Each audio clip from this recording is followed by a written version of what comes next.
Alright guys, we are now in Durian Tunggal and we are taking the Kampung Road towards Alor Gajah. It's about 15 to 20 kilometers of Kampung Road, and we are in the Aruz. Well, the Aruz is a car that's going to be bought by a lot of Kampung folks because it's a 7-seater. It can carry big families, can also carry a farm produce, things like that. So right now our car, we're on the way back from Malacca after going for the hospice treasure hunt as the organizers. And thanks to Perodua for lending us this car, because at the back we have passengers, another two, and with me is Mr. Sim. And behind the passengers there's a whole bunch of treasures that we have collected for the treasure hunt, and we're going to give it to a home. Okay, so back to the car. The Aruz runs a 1.5 litre engine and a 4-speed automatic gearbox.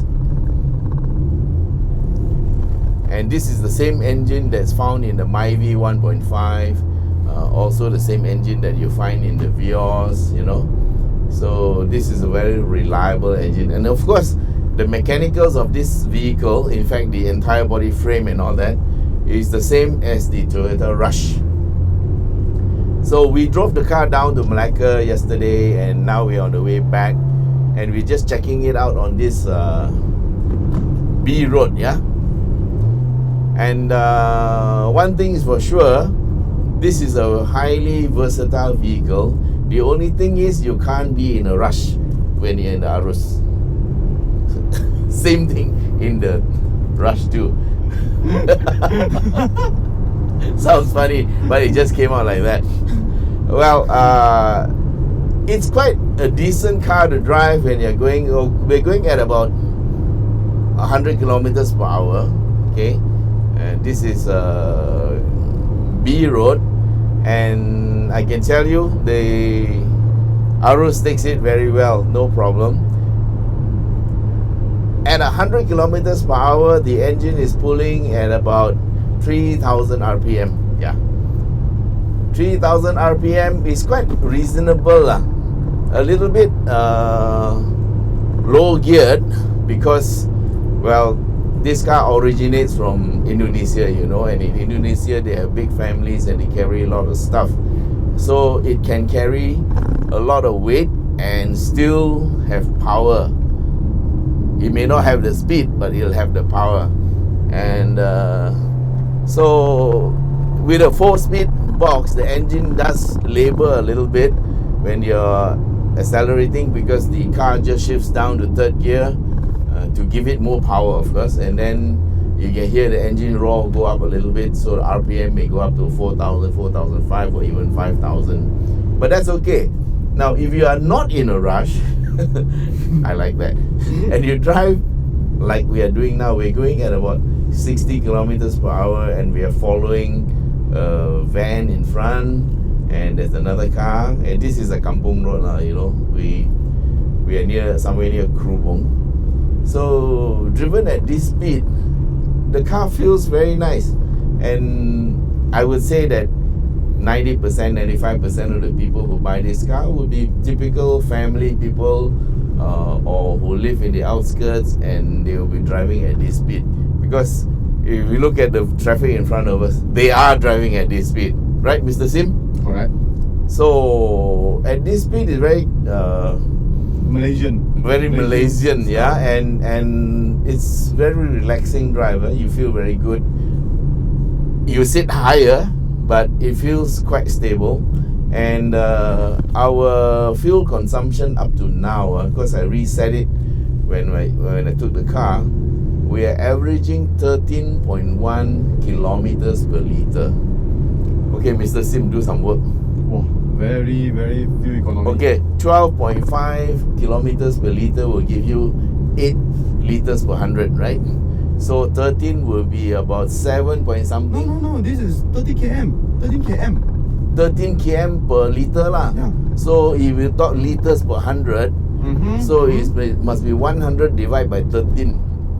My math not that good lah. Oh, my math got 0, you know.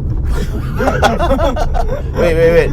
13 times 8 let's say 13 times 8.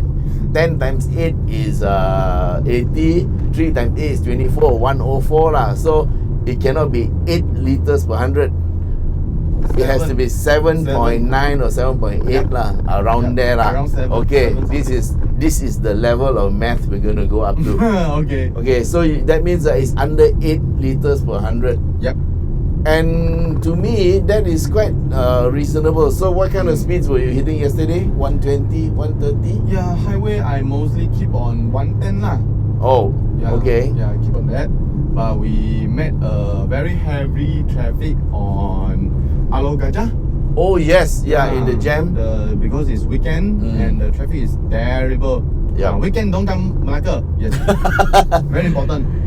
So, to me, this is a very respectable fuel consumption, considering that this vehicle is 1.3 tons, right? Yep, correct. 1.3 tons to start with.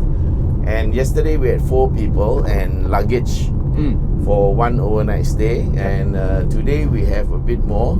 In fact, I have to confess, I found it with 13.2 this morning. And now I've lessened it to 13.1. Yeah. So my driving style is not exactly the most economical, but as you can see from this road, if you drive at this speed, fuel economy will be very good. And this is the speed that most people will drive this car at anyway. You're gonna be in rush. You can be in a rush if you pay for a Toyota. Okay, but this is the highest spec of the Rush, and it's about 77,000 ringgit. This Yeah. is the highest spec for the Rush. Sorry, Aruz. Oops. I'm so My sorry. fault. Okay, so stop talking about the Rush with you.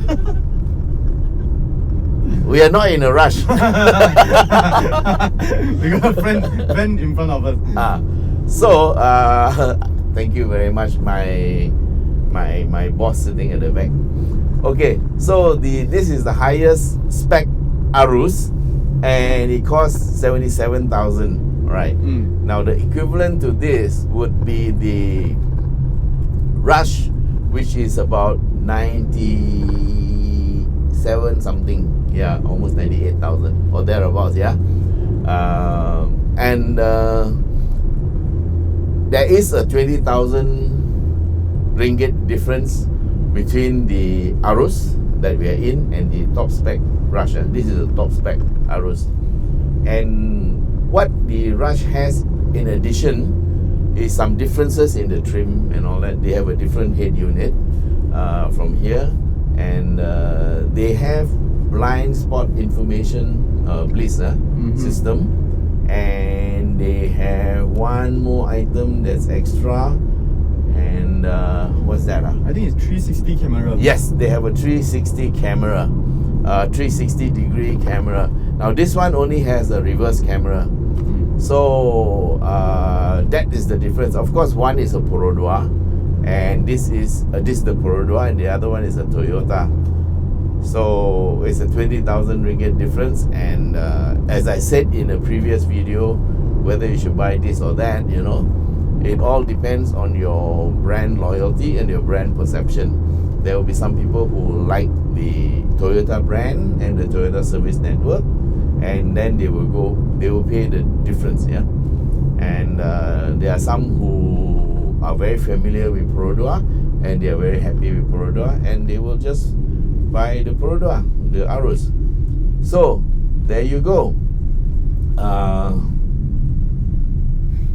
I'm not being judgmental, I'm just stating the facts. Mechanically, the two vehicles are the same, and if I was driving a Rush instead of this Aruz, the driving feel would be exactly the same, yeah, except that when I want to reverse, I will see a 360 view of the car, like bird's eye view, and then when there is a car on the side, then I'll hear the thing go dit, dit, dit, dit, dit, dit, to tell me there's a car in my blind spot, and that's about the difference. Okay, On the road, it's about the same. Thank you for watching and don't forget to subscribe. Bye bye.